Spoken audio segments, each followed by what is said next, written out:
Belki melek kimi göydən Elmirsən ki bilməyim mən Eşqimizi gizlədirsən Məni sevgi payım söylə Belki melek kimi göydən Elmirsən ki bilməyim mən Eşqimizi gizlədirsən Gəl heç bəhanə gətirmə Səbrini kəsmə, tələsmə Qismət olar gür həvəslər Yenilənər ömür səhifəm Söyləmə sevgi yalandır Eşqsiz bu qəlbim tavandır Qaranlıq o bir zindandır Susmuş bitmiş bir vicdandır Məni sevgi payımsan söylə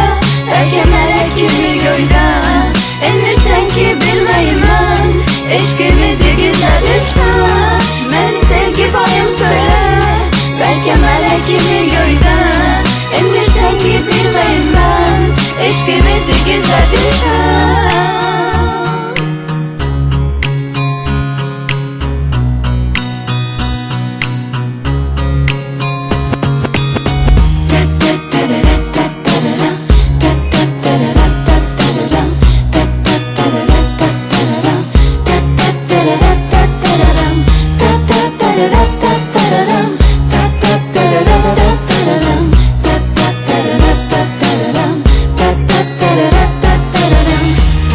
Məni sevgi payımsan söylə